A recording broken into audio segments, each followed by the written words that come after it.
শারদীয় দুর্গাপূজার মহাষ্টমীতে মণ্ডপে মণ্ডপে চলছে কুমারী পূজা। রাজধানীর রামকৃষ্ণ মিশন মন্দিরে আছেন শাতিলা শারমিন, সিরাজগঞ্জের রিঙ্কু কুণ্ডু এবং গাইবান্ধায় আছেন বিপ্লব ইসলাম।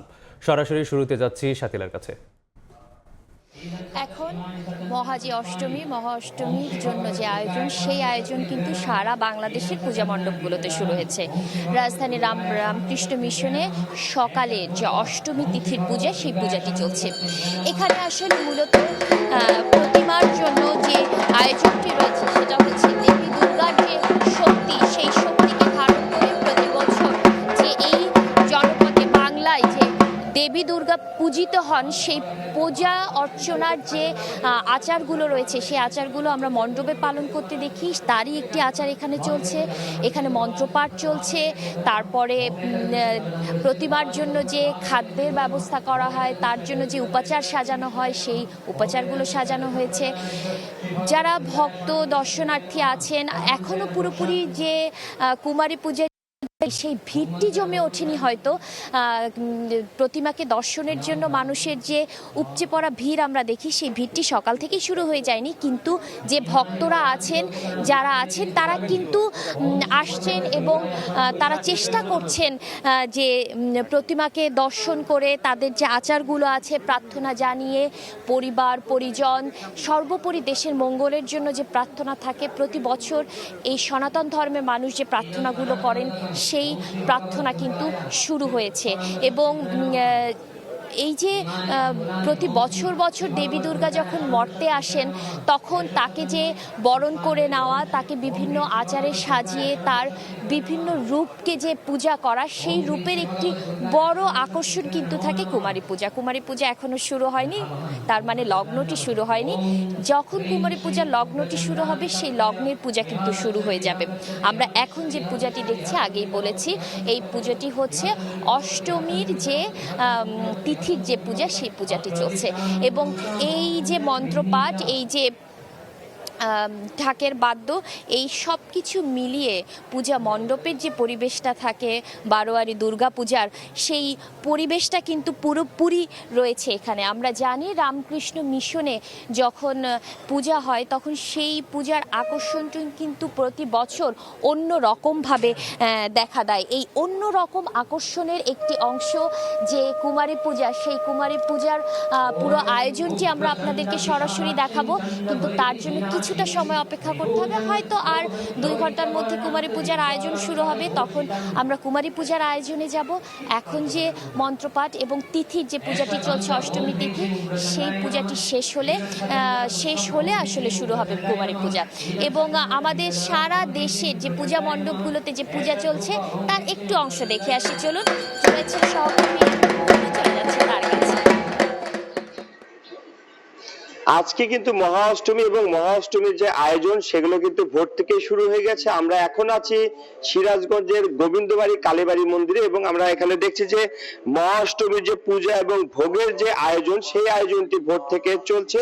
পাশাপাশি দুপুরে এই যে ভোগের পরে কিন্তু আসলে ভক্তমণ্ডলী মহা অষ্টমীর যে অঞ্জলি, অর্থাৎ দেবীর উদ্দেশ্যে তাদের যে অর্ঘ্য নিবেদন, সেটি কিন্তু তারা করবে, সেই প্রস্তুতি নিচ্ছেন। এবং তারপরে কিন্তু দুপুরে সন্ধি পূজা রয়েছে, অর্থাৎ সন্ধিতে যে প্রদীপ প্রজ্বলন করা হয় মঙ্গলের জন্য, সকলের মঙ্গলের জন্য, সেই প্রদীপ কিন্তু প্রজ্বলন করবে আজকে ভোগের শেষে। এবং আজকে যে মহাষ্টমীর যে উপাচার, অর্থাৎ ভোগ নিবেদনের যে উপকরণগুলো দিয়ে সাজানো হচ্ছে প্রতিটি মণ্ডপ, এবং ভোর থেকেই পুরোহিতরা যারা রয়েছেন তারা কিন্তু সব ব্যস্ত সময় পার করছেন। এবং আমরা দেখছি যে এই মন্দিরে ভোর থেকে যে চণ্ডী পাঠ হচ্ছে এবং অষ্টমীর যে আয়োজন, সেই আয়োজন কিন্তু আসলে চলছে। নারীরা যারা রয়েছেন, অর্থাৎ যারা সহকারে, তারা যে ভোগের যে ব্যবস্থা, সেই আয়োজনটি করছে। পাশাপাশি যে মণ্ডপে যে ভোগের প্রস্তুতি, সেই আসলে পুরোহিতরা দিচ্ছেন। এবার সিরাজগঞ্জে মোট 515টি দুর্গা মণ্ডপে কিন্তু আসলে দুর্গাপূজা অনুষ্ঠিত হচ্ছে, এবং প্রতিটি মণ্ডপে কিন্তু আসলে যে মহা অষ্টমীর যে আয়োজন, সেটি কিন্তু আসলে চলছে। এটি দুপুরভাবে চলবে, ভোগ নিবেদন হবে, এবং তারপরে সকলে আসলে যে দেবীর উদ্দেশ্যে কিন্তু যে আজকে যে সন্ধির প্রদীপ, অর্থাৎ মঙ্গল প্রদীপ, সেটি সেটি কিন্তু আসলে প্রজ্বলন করবেন। এবং সিরাজগঞ্জের যে 9টি উপজেলা রয়েছে, যে সকল যে মণ্ডপ রয়েছে, সেই মণ্ডপে কিন্তু একই প্রস্তুতি হচ্ছে এবং সিরাজগঞ্জে কিন্তু আসলে ব্যাপক সাজসজ্জা এবং আলোকসজ্জা করা হয়েছে। এবং আমরা দেখছি যে এইখানে যে নিরাপত্তা ব্যবস্থা, অর্থাৎ র্যাব, পুলিশের পাশাপাশি আনসার পিডিবি সদস্য কিন্তু আসলে নিরাপত্তার দায়িত্বে রয়েছেন। তো এই ছিল সিরাজগঞ্জ থেকে আমার কাছে দুর্গাপূজার অষ্টমীর সবশেষ খবর। আমরা চলে যাচ্ছি গাইবান্ধার খবর জানতে, সেখানে রয়েছে আমাদের সহকর্মী বিপ্লব ইসলাম। নানা আয়োজনে কিন্তু গাইবান্ধায় আমরা দেখছি জেলা জুড়ে সনাতন ধর্মের মানুষের যে সবচেয়ে বড় যে উৎসব শারদীয় দুর্গা উৎসব, সেই উৎসবের কিন্তু আজকে মহা অষ্টমী। এই অষ্টমীতে কিন্তু আমরা দেখছি যে সকাল থেকে এই মন্দিরে মন্দিরে কিন্তু নানা আয়োজন চলছে। সেই আয়োজনের অংশ হিসেবে আমি আছি জেলা শহরের রামকৃষ্ণ মিশনে। এই মিশনেও কিন্তু আমরা দেখছি যে 10টায় যে কুমারী পুগলার লগ্ন, সেই লগ্ন কিন্তু শুরু হবে। তার আগে যে আনুষ্ঠানিকতা, সেই আনুষ্ঠানিকতা কিন্তু সকাল থেকে শুরু হয়েছে। ভক্তরা যারা আসছেন সকাল থেকেই কিন্তু তারা রামকৃষ্ণ মিশনে আসা শুরু করেছেন। আমরা দেখছি যে নানা আয়োজনে নানা কালচারে কিন্তু এই পুজো সকাল থেকে শুরু হয়েছে। এই লগ্ন যেটি কুমারী পূজার লগ্ন, এটি কিন্তু সকাল 9টা 49-এ শুরু হবে এবং এটি 1টা 49 অর্থাৎ দুপুর পর্যন্ত চলবে। এরপরে কিন্তু সন্ধি পূজা অনুষ্ঠিত হবে।